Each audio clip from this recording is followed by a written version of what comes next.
Hello, everyone, and welcome to episode 144 of the True Crime All the Time Unsolved podcast. I'm Mike Ferguson, and with me, as always, is my partner in true crime, Mike Gibson. Gibby, how are you? I'm a good, man. You're good? I'm a good. Heading into this holiday season. Yeah. I mean, actually, we're in the season, but we're getting ready for the holidays. They're coming quick. You look interesting in your elf costume. I do. I wore it for you. Yeah. Because I know how much you get a kick out of it.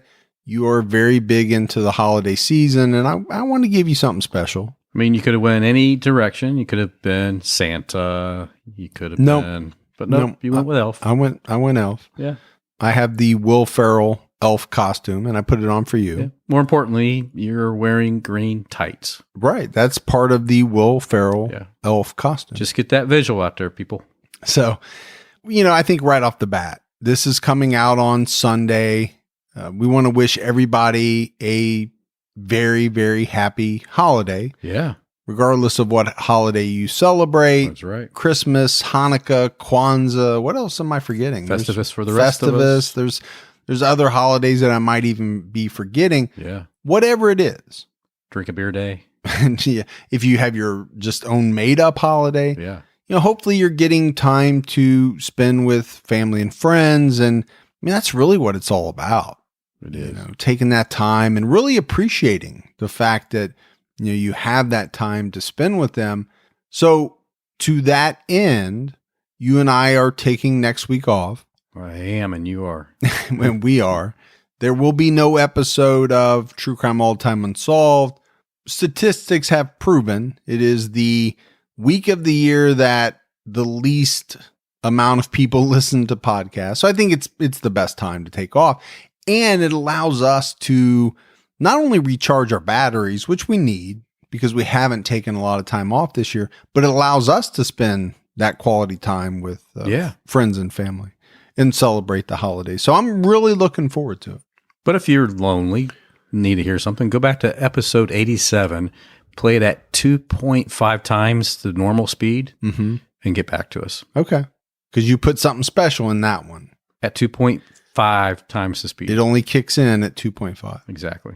All right, buddy. We had some new Patreon supporters, so let's give some shout outs. We had Jennifer Thompson. Hey, Jennifer. Amanda. Hey, Amanda. Ian Glover. Ian, that sounds like English, like British.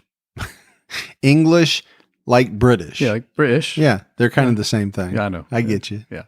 Caitlin Johnson. Hey, Caitlin. Laura James Roxby. I like that, Roxby. Misty Garcia. What's going on, Misty? Michelle Renee. Hey, Michelle. Tia Wiersma. Wizma. Emily Dodson. Hey, Emily. Carolina Aguilar. Ooh, hey, Carolina. That's just a fun name to say. I know. Nick Neal. Hey, Nick. Sedelia Boyd. Hey, Sedelia. Kyle Felkner. Got to be careful. I know you do. I keep wanting to say the other thing. Fokker? Hey. Yeah. Or something else. Something like that. Kate Van Brussel. Hey, Kate. Jennifer Riff. What's going on, Jennifer? Nadine McCullough. Hey, Nadine. Max Summers. Hey, Max. Tina DeWolf. What's up, DeWolf? Kirby Adams. Hey, thanks, Kirby. Stacy Maxwell. What's going on, Stacy? Gail. Hey, Gail. Dot Krieger. Kruger. Becca Casper. Hey, Becca. And Michelle McDonald. Old McDonald, man. And then if we go back into the vault, Gibbs, this week we selected Kelly Eaton. Yeah, thanks, Kelly. So much appreciated, right? Both the new support and the continued Patreon support. And then we had some great PayPal support as well. We had Raven Marks. Thanks, Raven. Kyla Acker. What's going on, Kyla? Kia Vandeveer. Wow, Vandeveer. And Patrick Martins. Hey, Patrick. So appreciate that. Absolutely. Gibbs, right now, we have a brand new episode out on True Crime All the Time. We're heading down to Australia to talk about Catherine Knight. Yeah. Wow. One of the worst women that I know you and I have ever come across. And I don't think you would limit that to Australia. This is one of the worst female killers that has ever lived. Now, not in number. She was not a prolific killer. Right. But the murder that she committed. Ooh, man. It is Silence of the Lambs meets Ed Gein. I mean, there's a reason. They call her the female Hannibal Lecter. Absolutely. So if you have not checked that out, definitely do so, but do so at a point in time where you're not carving up a turkey. No, that would not be good. Not slicing a ham. No. Or really preparing food or even thinking about food. Yeah, I don't think you should have any food near you, on you, or getting ready to digest it. Why would you have food on you? Some people like to wear food. I'm just saying. All right, buddy. Are you ready to get into this episode of True Crime All the Time Unsolved? Yeah, let's do it. So what we have lined up, being the fact that this comes out Christmas week, are a couple of unsolved murders that occurred during the week of Christmas. The first one we're going to talk about is the unsolved murder of Bobby Crawford Jr. This murder happened in Buffalo, New York, back in 1995. You sure you're saying Buffalo correctly? I'm pretty sure. Because it's New York. I know it is New York, but I think I got that one. All right. Any place that has a professional football team, you're good? Or even a college football team, I'm usually pretty good. All right. Although I did mess up the Appalachian that one time. Appalachian State. Yeah.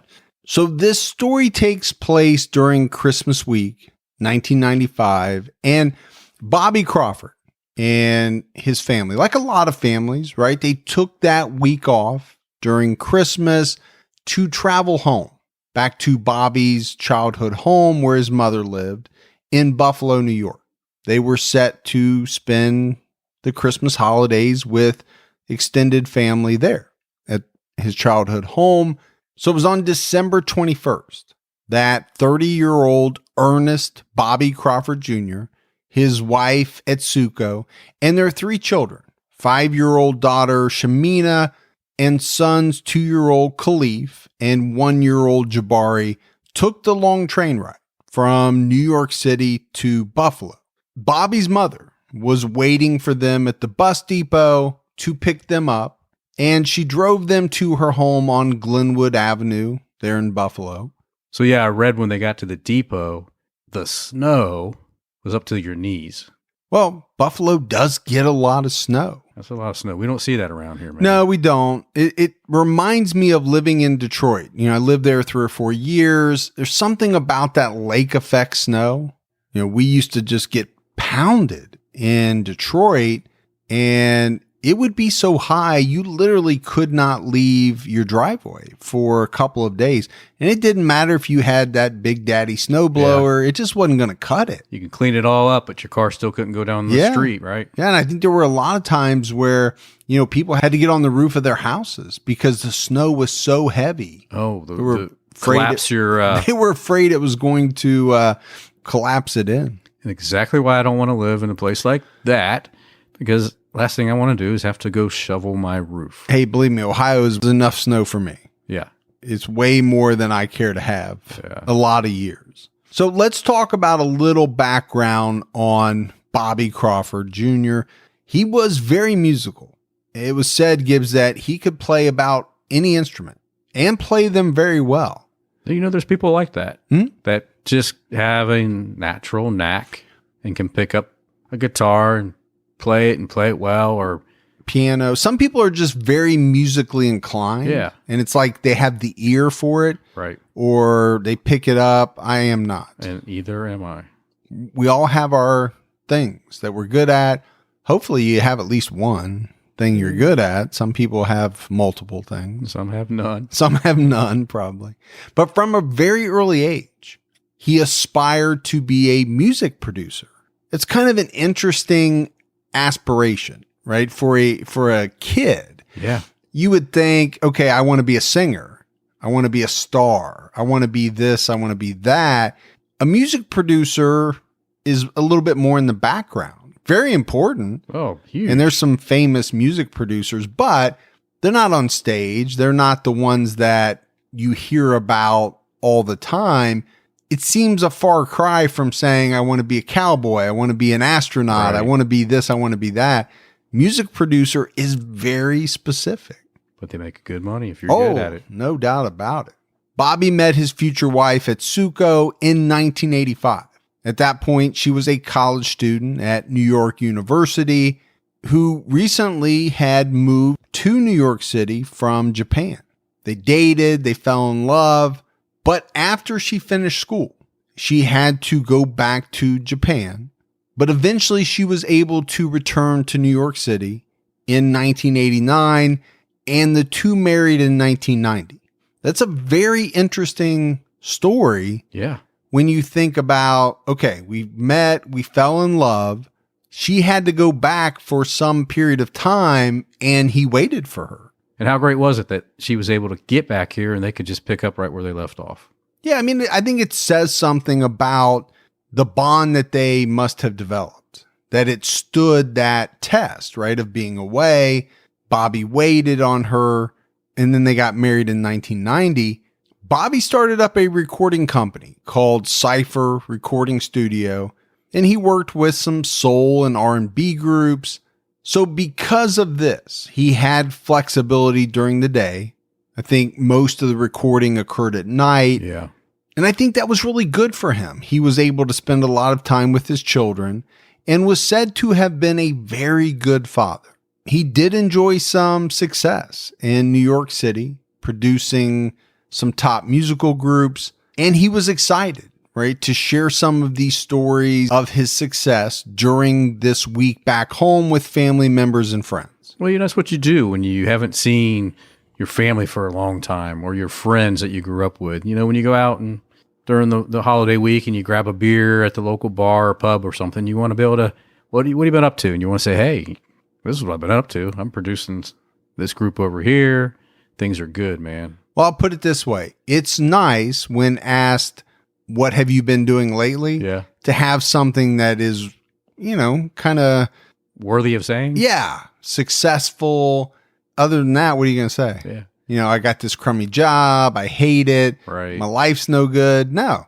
Yeah. If you brag about your kids after that, you're like, but at least for him, he's like, I got these great kids, and let me tell you what I'm doing in my professional life. So later that night, after getting to his childhood home, Bobby put his kids in bed. It was late. It was around 12:40 a.m. He ran outside to warm up his mom's car. He had plans to go visit some family not too far away. They were having a late night party. But this is where things in the story, Gibbs, really go awry. Yeah, it really does. Because as Bobby approached his mom's car, two young guys walked up to him, and one of them shot him twice in the face. Bobby died instantly, right there on his mom's driveway next to her car. Bobby's mom heard the shots and very quickly called 911. She also went next door to one of Bobby's old friends who happened to be a Buffalo police officer. Yeah, he came running out of the house with his gun in hand, trying to secure the scene, make sure, everything was okay. Well, my thought is he probably heard the shot too. Yeah. If he's right next door, he probably heard it and, being a police officer, recognized it, didn't think it was a car backfiring, as a lot of us might. Right. Not thinking, okay, it's a gunshot. Well, I'm sure it startled him. Well, yeah, a gunshot not far outside of your home will definitely do that. So the police arrive on scene. A witness told police that he had seen two young men. One shot Bobby, and then both men ran from the scene of the crime. But Gibbs, these guys didn't take anything. They didn't take Bobby's wallet. They didn't take his jewelry. They didn't take his mom's car, which was running. Yeah. Which meant it had the keys were inside. So they just went up, pop, and gone. And I think that's telling. That's telling the police something. Well, it tells us something, right? The motive right off the bat is not robbery. No. Because they didn't take anything. And they had the opportunity to take something. Yes. So. And it was about 15 minutes after Bobby was shot that two young men tried to kill two separate motorists just a few blocks from where Bobby was killed. So we have more shots fired, right? As these two young men try to shoot at two different motorists not far away from where Bobby was. Police investigating the murder found no evidence besides the bullets that struck and killed Bobby. And we already talked about motive a little bit. Police couldn't come up with any motive since Bobby didn't have anything taken from him. And let's face it, the guy hadn't been back to his hometown in years. It's not like he had a beef with anybody. It's like if he did, it wasn't recent. It was years old. Right. But someone holding a grudge for a long time. Like, hey, that Bobby Crawford just got off the train. Tonight's the night. Right. And if they had such a grudge, would it have been that hard for them to figure out where he was? He's in New York City. It's not like he's in Los Angeles or halfway around the world. Well, and he's got a studio, so you know where to find him in New York City. So theory started to evolve, centering around the fact that this murder, along with the other shootings, were random gang initiations, or just two young men out killing people for the sake of killing them. Which is scary. Either scenario is scary. They're both very scary. Randomness, to me, is scary. The Buffalo police chief said on the local news, quote, "We had 3 very similar incidents, apparently with the same 2 suspects involved over a span of 23 minutes. Yeah, these young guys, man, they had to be idiots. I don't know what else you would call them, because no matter which way you look at it, whether this was a gang initiation, well, that's just dumb. That's stupid, yeah. Or they're out killing people for the mere pleasure of it. Just to get the thrill. Oh my gosh. And to be young, starting at that, and that's your thrill level, I don't know where you go from there. No. And then it wasn't just Bobby, right? They essentially tried to kill 2 other people 20 minutes later, within 20 minutes, 23 minutes. And if they were successful, I mean, just that's 2 more families that would have to go through this tragedy. So you had another one of Bobby's childhood friends who was also in law enforcement. At this point, he was a police lieutenant, but at a different police department. He came out and said, quote, "Somebody out there knows what happened. I envision someone in Buffalo who might read about this in the newspaper. They might be sitting in their living room, wrapping Christmas presents for their own family. They might say to themselves, this guy was shot, 3 little kids lost their father, and I knew what happened and didn't tell anyone about it. It's not too late for that person to come forward. I think it would help this family greatly to find out the truth." So Gibbs, no doubt, this was tragic. It was hard on Bobby's wife. It was hard on his entire family, his kids. Yeah. After Bobby was murdered, Etsuko made the decision to move back home to Japan, and she took the kids with her to raise them there. And that makes a lot of sense to me. She has no family of her own in the United States that I was aware of. Yeah, so she's going to go where she's comfortable. Right. Bobby's family's there. Right. But how close is she with them? They didn't live in Buffalo. It sounds like they didn't visit a lot. She probably was not very close to them. So she went back home where she would, have some family of her own, have some help. And it's heartbreaking when you read about the kids, asking their mother about their dad. Yeah. And that happens. Where's dad?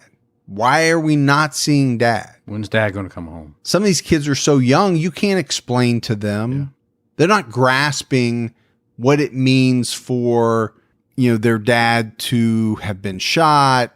What are you telling them? Yeah. All they know is they're not seeing their dad. I want to see dad. Where's dad at? So as the 3 of them grow up, what happens? They probably had very little memory of their dad. You're talking about one was 1 year old, one was 2 years old, right? Yeah. Minimal. They don't have the memories like you and I do. No, which is really sad, especially as they got older. They can't flash back to remembering birthdays, dad being at the sporting events. Yeah, the T-ball games, all of that. Yeah, eventually the daughter, not going to have that dad to walk her down the aisle. It's what makes cases like this tragic. Now, remember, this happened in 1995. So as we flash forward, I mean, these kids are now essentially grown up. They're adults. But my understanding is that all three now live in the United States. Their biggest hope is that one day the murder of their dad will be solved. The police hope that someone out there that knows something or, has heard a story about this case over the years will come forward. And Gibbs, you and I talk about it, right? Some of the unsolved, they're harder to do. There's not as much information out there on some of these cases as there is on the True Crime All the Time cases. Sure. But one of the reasons why we continue to do them is that we think it's very important to tell these stories in the off chance, and I mean even the slightest chance that someone hearing the story will know something about it, know someone that knows something about it, and maybe it will, compel somebody to come forward and say, you know what? It's been 24 years. Yeah. I didn't do it, but I know who did. This is what I heard. Police will check it out, and who knows what will happen from there. I'm not saying we're after some glory. I don't care about anything like that. No. But it's one of the reasons why we do these cases. We could just do solved cases forever. Oh, yeah. But there is an importance to these unsolved cases because the more that people hear about them, the better the chance that maybe somebody will come forward. Yeah, they'll remember something. And these, I call them kids, young men that shot him, they went and talked about this. If they were that bold to do that day, they didn't keep quiet about it. And if they were as dumb as you and I think they were, for lack of a better word, I agree with you. There's no doubt that they blabbed about it, probably even bragged about it. Probably, yeah. They definitely ran their mouth about it. Now, especially if this was a gang initiation, yeah, then there are quite a few people that know what really happened. Now, we mentioned that the police were not able to really gather any evidence outside of the bullet. DNA was around. It was still very new. It was in its infancy pretty much, I think, in 1995. I don't know what, if anything, they would be able to recover from just a bullet. Would a fingerprint survive? Yeah, I just don't know. I doubt it would. I mean, it's an impact to somebody's face going through bone and flesh, and not to get too, graphic, but I would think that even if somebody touched the bullet, which is very likely, sure, as you were loading it into the magazine, I just don't think you'd be able to lift it. And maybe somebody will email or call and say, no, you're wrong. They can do it. And here's another case where it was done. Without something like that, this is not going to be a case that's solved miraculously through new DNA technology. No, this is going to be somebody stepping up and saying, hey, exactly what we just talked about. Mm-hmm. Yeah. It's time for me to tell you what I know, and that will help crack the case. So Buffalo police have said, yeah, this is a cold case, but they continue to monitor it.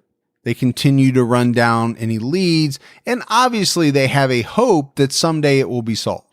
Here's the problem for Bobby's family, all of his family, right? His immediate family, his extended family. And I think for any family where a loved one is murdered at this time of year, very hard, I would think, to ever experience or even view the Christmas holiday week the same, or the whole entire holiday season in the same way, because it's always going to come back to, this is the week that our family member was murdered. Yeah. It's too traumatic. It doesn't mean that you're not going to celebrate Christmas with your kids and do all that, but there's no way it could ever be the same. No. Because there's no way you're not going to think about that every holiday season. It's going to constantly linger in your back of your mind. All right. So that is the unsolved murder of Bobby Crawford Jr. let's next go to the unsolved murder of Beth Doe in Whitehaven, Pennsylvania. This case goes back to 1976, so it's even older. And I think you can surmise from the name Beth Doe. That's not this person's real name. We're talking about an unknown victim. Now, most often, Gibbs, you would see an unknown victim referred to as Jane Doe. But for some reason, in this case, officials decided to call the unknown victim Beth Doe. It's strange to me. You don't hear of that very often. Right. Every now and then you'll hear about a case where there is a different name than Jane used, but it's for a very specific reason. Right. In this case, I never saw the reason why they made the decision to call her Beth Doe. She was found murdered in Whitehaven, Pennsylvania on December 20th, 1976. So let's run through and talk about what we do know. On this day, December 20th, 3 suitcases were spotted by some local kids who were checking on their animal traps near the woods by the river. They had walked over to investigate the suitcases.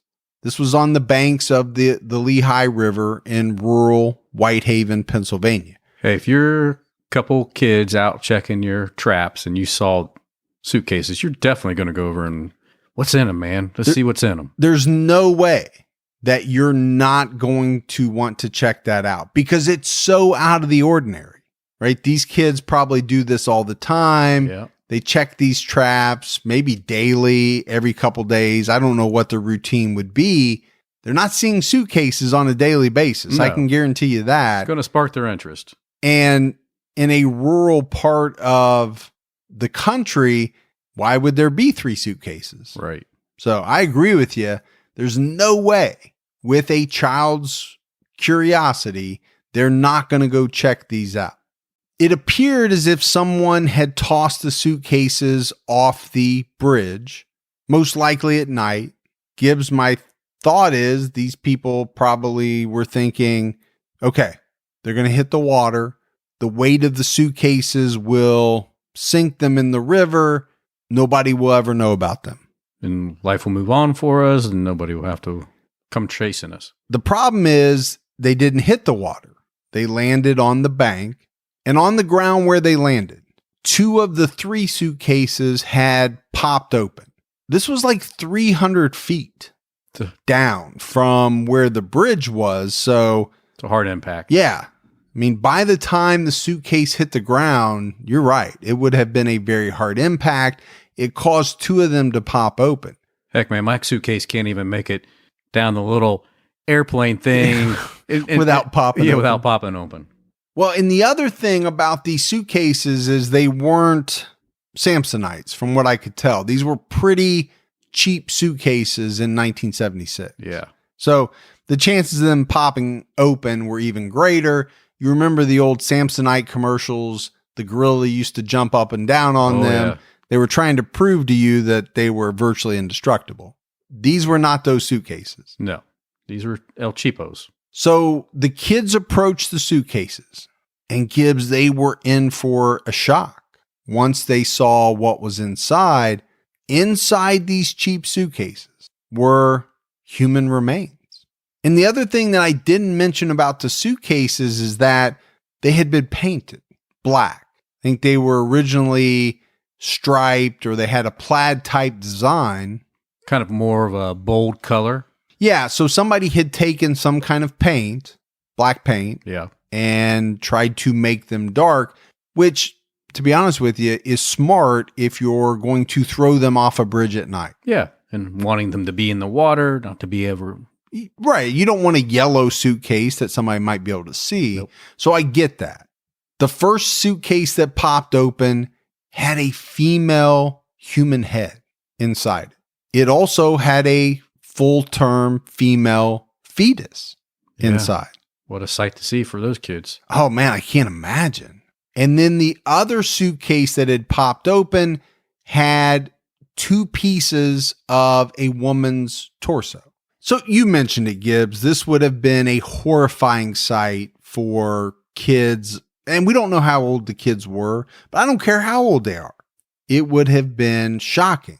So eventually the police are going to get on scene and find that the third suitcase contained other body parts. And eventually the torso and the other body parts are going to be linked to the head found in the first suitcase. They all belong to the same victim, female victim.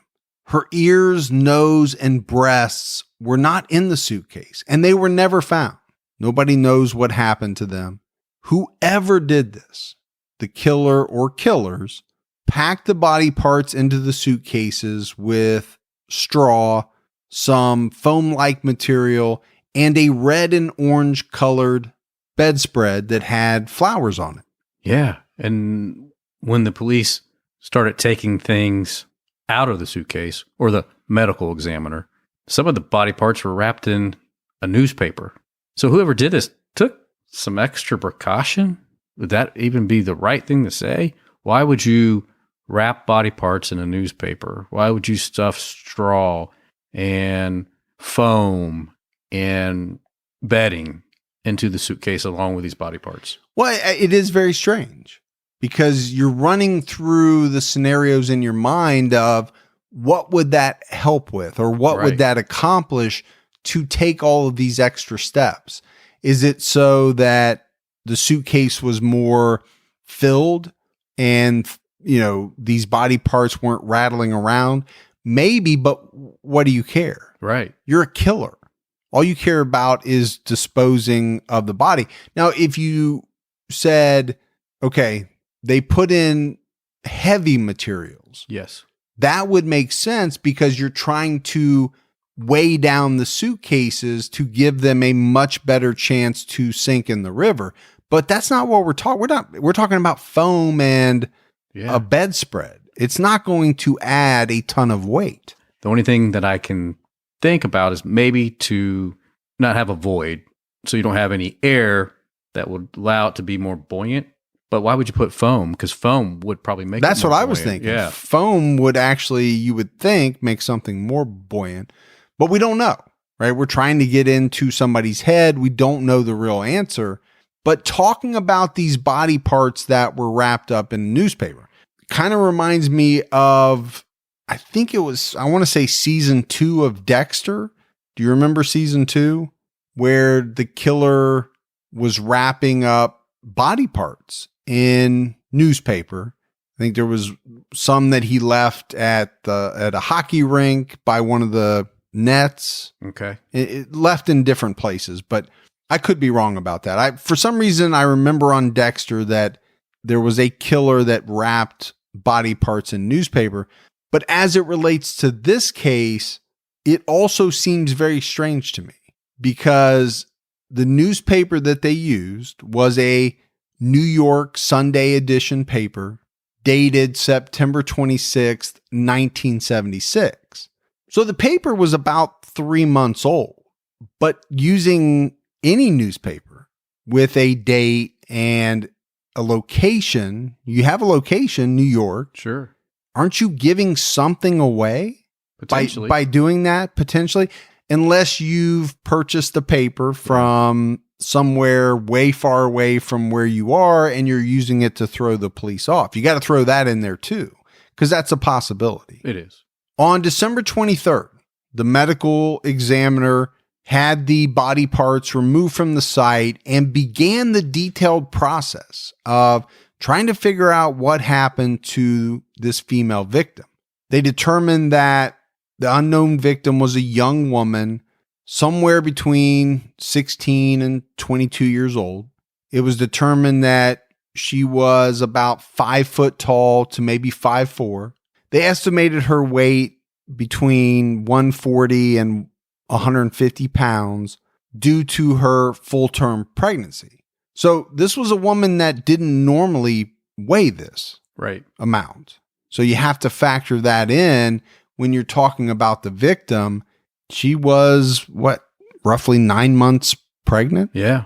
Yeah. So if you're trying to search for this victim, You're not looking for somebody that on their driver's license lists their weight at 140, 150, because normally they wouldn't weigh that much. She had long brown hair, brown eyes, and she had a 6-inch scar on one of her heels. She had a mole above her left eye and another one on her left cheek. So some of the other things that the medical examiner noticed: she had pretty decent dental care in her youth, but they could tell over the past few years, she had most likely not been to the dentist. She had some tooth decay. Yeah. And I think that can make you wonder, was she homeless? Was she on the run? Or did she have a stable home life as a youth, and at some point left home? Which could make a lot of sense. No, it could make a lot of sense, because leaving home at a very early age. And again, we don't know exactly what age she was. She could have been as young as 16, but leaving home at a very early age, you're not going to have, most likely, access to good dental care. Right. You're also probably putting yourself at a much greater risk trying to make it on your own at a very young age versus staying at home with your parents.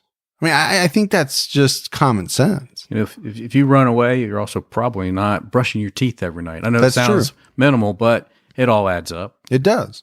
The medical examiner concluded that someone had fractured her face prior to her death, but her cause of death was listed as strangulation. But it was also noted that she was shot in the neck post-mortem, which is very strange. Really strange. The medical examiner concluded that this woman had been the victim of a brutal sexual assault. The time of death was estimated at about 24 to 48 hours prior to her being discovered. So again, I go back to the newspaper, right? She wasn't killed in September, around the time that the newspaper was dated. I don't know what that means, but I want to point it out. She was killed a day or two prior to someone dumping the suitcases off the bridge. Yeah. Well, at least it gives us a tighter timeline. It does. It helps narrow things down. It also makes me ask more questions, because I keep going back to this newspaper. It kind of has me stumped. Yeah. So did the killer just happen to have a 3-month-old newspaper? And maybe the answer is as simple as that. They had a 3-month-old newspaper in their car. So I'm thinking maybe it was somebody that drove for a living, either a truck driver, a salesman, and they were at some cafe or just somewhere out and picked up a New York paper, read it, and tossed it in the back of their car, back of their rig, whatever. And it was just available to them. Yeah, it definitely could be. The medical examiner estimated that the victim was most likely from Europe originally and had immigrated to the United States as a child. DNA testing years later, because remember, this happened in 76. DNA testing is not going to be around for many years, placed the victim as being from Croatia, which is very interesting. Yeah.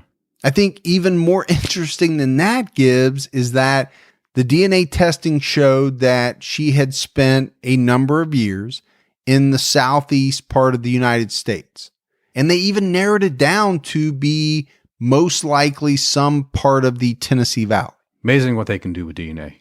The same test was able to determine that the child was conceived somewhere in the southeastern United States. I don't even know how they do that. But they're able to, and it's amazing. It is amazing. Back in 1976, authorities had the victim's fingerprints. They developed a dental exam, and they put this information through the different systems to try to match them to reports of missing women. But this is 1976. The technology is minimal. Right. It's not great. Not going to have a lot of luck with it. Something else discovered during the medical exam was some writing on the victim's body. And there are varying reports on what the writing was.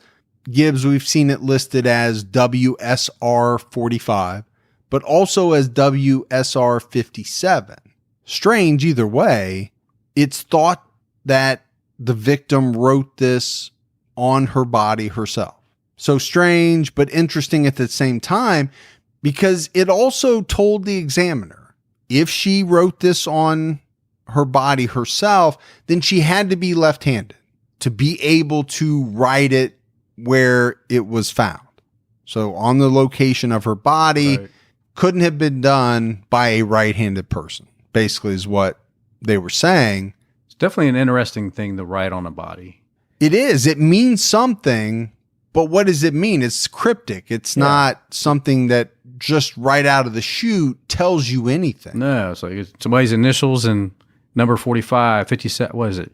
Is it the person that killed her? I think you could speculate all day long what either one of those means.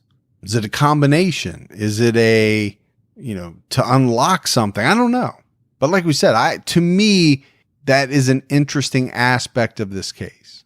I also think, Gibbs, it's one of those clues that could possibly mean something to someone. Sure. Right? They might hear that WS45, WSR 57 and think, oh, I know exactly what that is. Yeah. I know that girl. She used to write that on her. Yeah. Whereas, you and I and the police and most people, it means nothing. There's somebody out there that may know what that means. So police have a theory of how this went down. They believe that Beth Doe, who was 9 months pregnant, was probably hitchhiking, got into either a semi or a car with a stranger. This person sexually assaulted her, then strangled her to death, which killed both her and her unborn child. Then, for whatever reason, the killer shot her point blank in the neck. But the theory gets worse because they believe that the killer took a serrated knife, cut Beth's body open, and removed the fetus.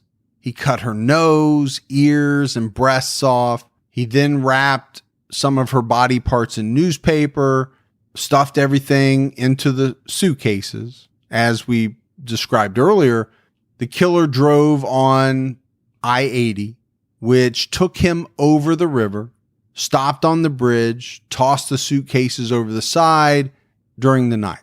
This is the police theory. And Gibbs, it's kind of hard to argue with that theory. It makes a lot of sense. It's very plausible, but it's just that. It's a theory. Right. You could probably come up with 4, 5, 6, 8, 10 other theories that would make sense as well. But that is a very likely theory as to how this could have gone down.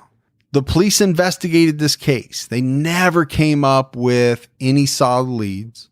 So they enlisted the help of the FBI, who looked into the case. They reviewed the fingerprints and they reviewed the dental records against information they had on file. Nothing.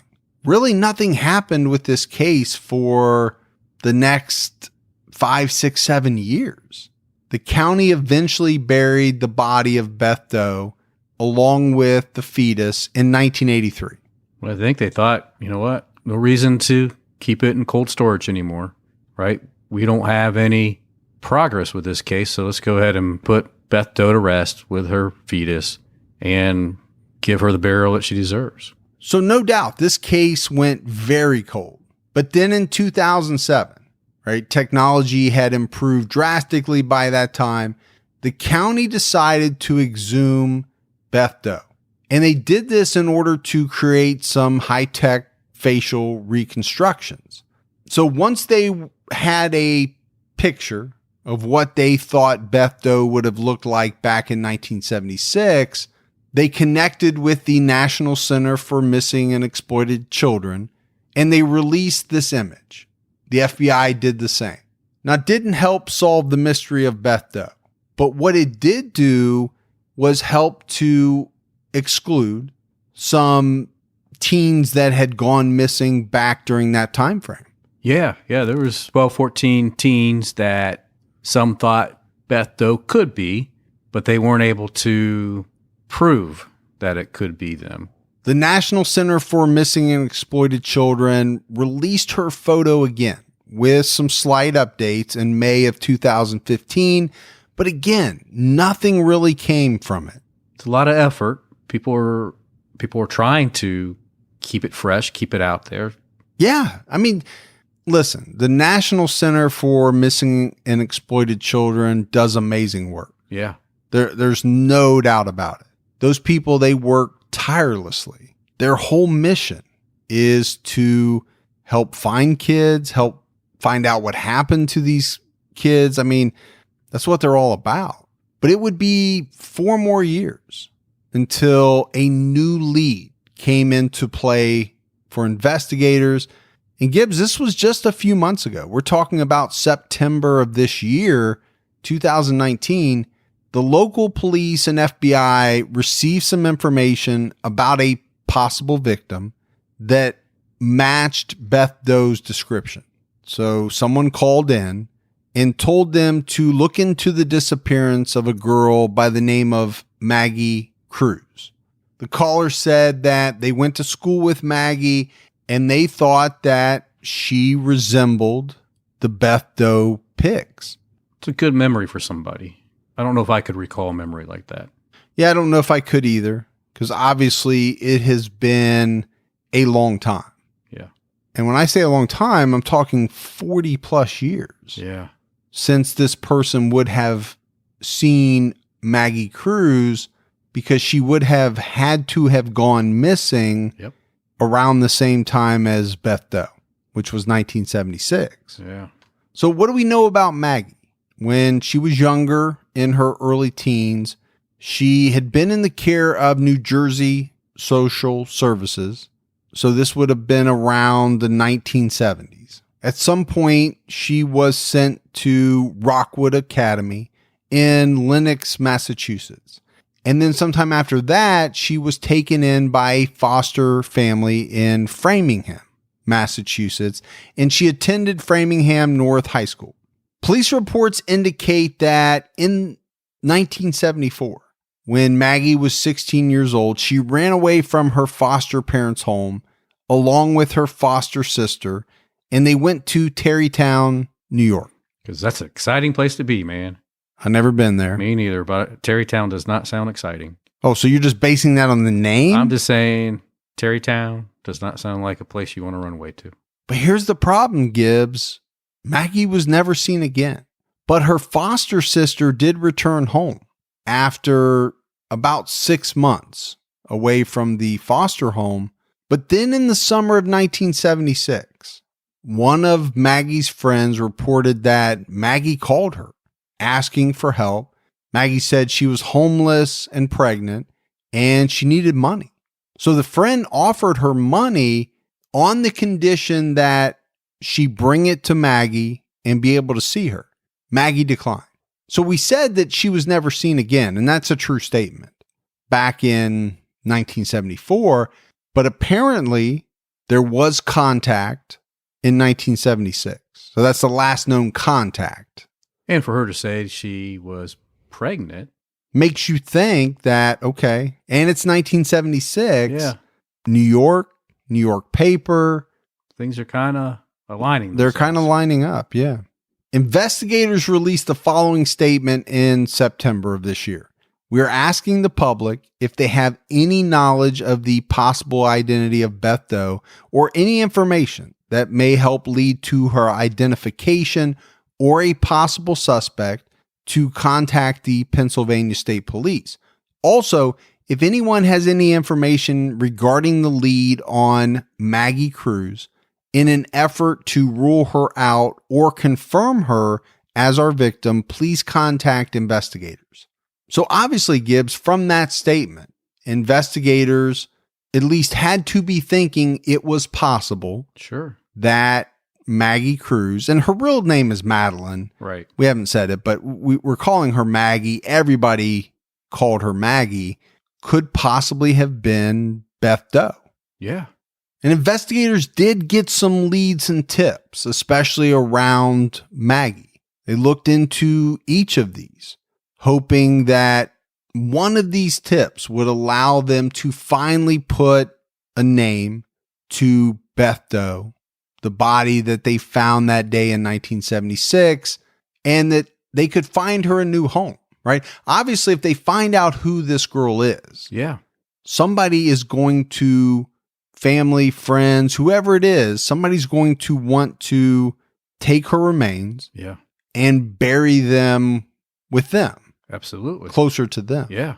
But after a very intense investigation, authorities found out that Maggie Cruz was alive and actually was doing well.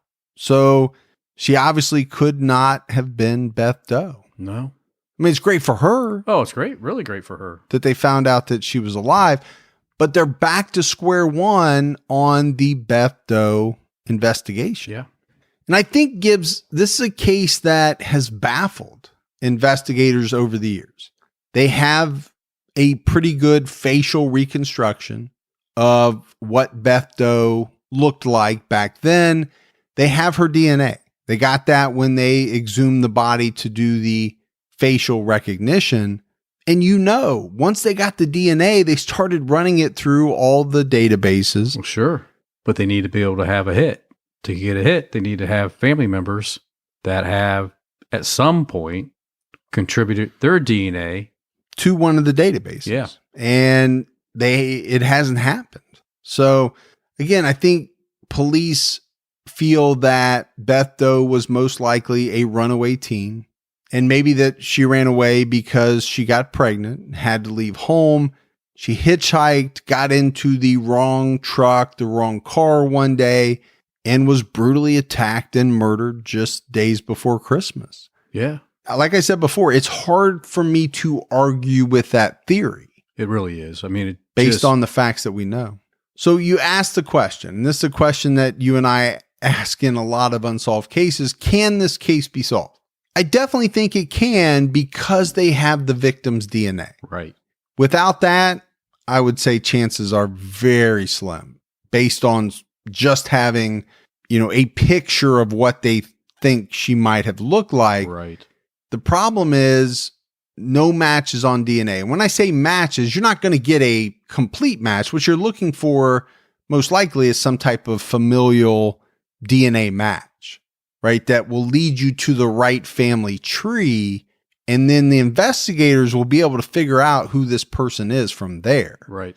But if no one in her family has been incarcerated, in the military, I'm trying to think of all the ways that people get their DNA into certain databases. I know being incarcerated is one of them for sure. Yeah.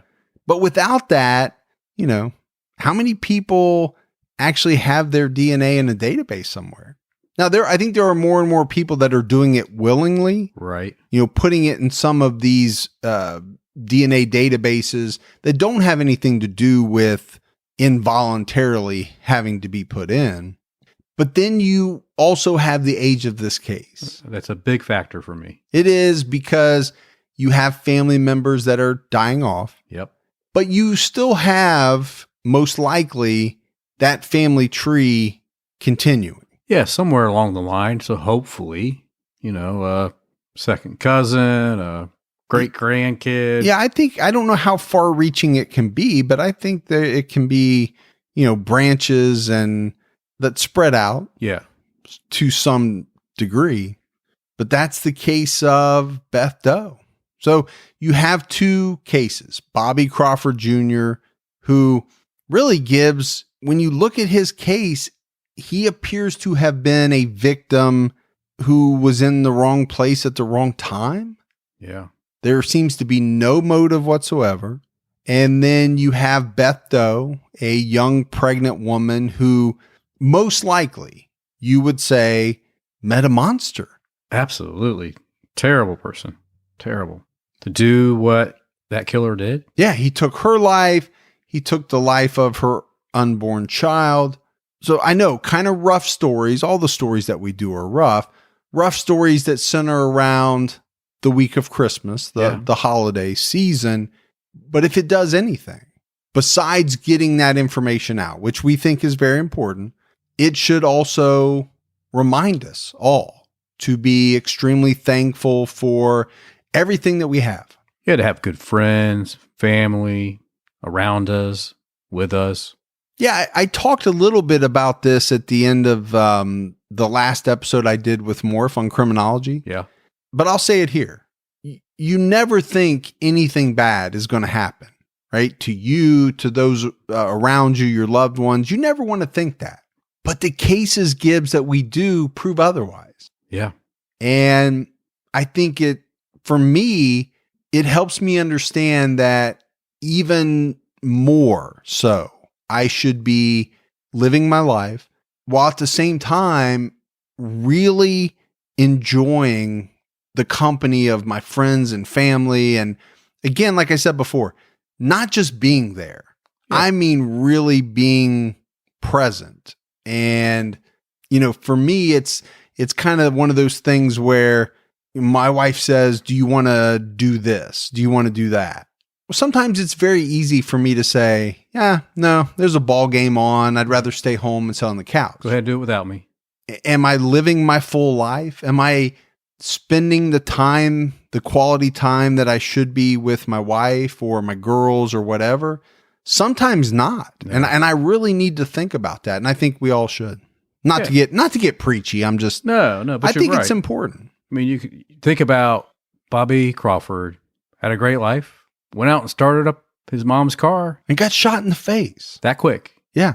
Everybody's life after that and his family changed. Yeah. So a little scary, but also maybe there's something to be learned about, how we live our lives, I guess. This is why we are taking a week off. Yeah, actually it is. So we can spend a little time with family. So we can do that. So that is it for another episode of True Crime All the Time Unsolved. Our last episode for 2019. Yeah. We will be back, rested, refreshed, ready to go to bring you all new cases in 2020. Excited. It's hard to say that. 2020. Yeah.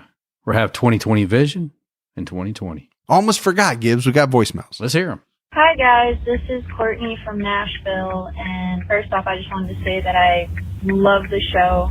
I'm a big fan. I've actually gone through both Unsolved and True Crime All the Time 2 or 3 times because I work outside. And instead of music, you guys keep me company on my day. So thank you for that. I was going through the episodes and I'm listening to the one on Austin Siggs, and I had to turn it off because I felt myself getting so angry and so disgusted on how somebody could do that. It's unbelievable. But anyway, thanks for everything you guys do. It's really, really appreciated, and keep me on time ticking. Thanks. Bye. 2 or 3 times. Yeah, that's awesome. Keep listening. Yeah. She left that voicemail while she was turning left. Did you hear that? It's the longest light. Yeah. That was a long light. Who knows? But Austin Sick, that was a very tough episode. Yeah. And I think for a number of reasons, the age of both the perpetrator and victim, what they did, it was a hard one to get through. Disturbing for me. Yeah, it was very disturbing. Hi, Fuzzy. Hi, Gibby. This is Vanessa calling from Newfoundland, Canada again. I called before. I'll try not to ramble. Gibby, you crack me up. Illinois, Tanya Dancer. Actually, I sent you both a clip of Phoebe on Friends named Tony Danza. Just Netflix. Oh my God, crack me up. And Fergie, I heard your singing voice, and you should be doing it professionally because you are great. Anyhow, I'm a new Patreon customer now, and I absolutely love it. I felt like there was more to it, but the voicemail kind of cut off. So maybe she could turn left and had to take the opportunity of that. I don't know if that was our system, her cell phone, or maybe she was just done. But we very much appreciate it. We do. Right? We appreciate the nice words. We appreciate the Patreon support. Love it. What is up, Mike and Gibby? Gibby and Mike, so no one gets their feelings hurt on whose name went first. This is Ashley Brown in Laguna Niguel, California. Just wanted to say you guys are awesome, and I have absolutely ignited the wildfire that is TCAT in my office of about 1,000 people. Shout out to my Ambry P. I wanted to obviously say that you guys are amazing, one of my favorite podcasts, and also I wanted to make some suggestions for a Unsolved and a regular episode. So the regular episode, I'd really like to hear something on the Route 91 massacre, which would have been in 2017. So for Unsolved, I'd really like to see you guys cover the Rebecca Zahau death. I would really love to hear your guys' take on this. Other than that, I am very much looking forward to hearing all of your Unsolved episodes, and keep doing an awesome flipping job, guys. Yeah, so 2 good cases, one for TCAT and one for Unsolved. The Rebecca Zahau case, very famous case. A lot of coverage on that, both in podcasts and on documentaries and TV. We will definitely do it, though. It is a fascinating, it's a baffling case, man. I mean, you talk to different people, you're going to get a bunch of different theories on what happened, but they're on the list for sure. Hey, Mike and Gibby. My name is Adam. I'm from Omaha, Nebraska, and my wife and I actually discovered your podcast many weeks ago, and she and we tend to start from episode 1 and work all the way through to the current episodes. I have listened to a few of the more recent ones purely by accident because they're automatically downloaded, but I absolutely love the show. You guys are both amazing, and for one, I do need to say that without Mike, you know which one I mean, the show would not exist, but without the other Mike, the show would not be as good as it is. So with that said, I have to admit that I am 100% Team Gibby. His input and his comments and his accent make me laugh constantly, and you guys get me through my workday pretty quickly. Makes the time go fast. Anyway, before this voicemail gets too long and I start rambling, I just want to thank you again for a wonderful, wonderful podcast. Keep up the good work. I will be caught up very, very soon. I just reached 109, I believe, so not too much further to go. I'll probably get another 8 or 9 episodes in the day alone, so we'll get there soon. But stay safe, you guys, and keep your own time ticking. Wow, 8 or 9 episodes a day, man. He's hammered it. That is true crime all the time. Yeah, wow. That's Literally. That's a lot of Mike and Gibby. That's a lot of Mike, a little bit of Gibby in your head every day. That is a lot of Mike and a little bit of Gibby. Yeah. But, I think he's right. The show would not be the same without both of us. Right. I mean, either one of us could do the show by ourselves. Well, let's don't go crazy. I'm giving you a lot of credit there. But let's don't go too far. It wouldn't be TCAT. And, no. That's just what it is. And I'm glad. We got a thing going on here. Yeah. And we're going to keep it going for as long as people will listen. Exactly right. All right, buddy. We got to get out. Yeah. That's it for another episode of True Crime All Time Unsolved. So for Mike and Gibby, stay safe and keep your own time ticking. Talk to you in 2020.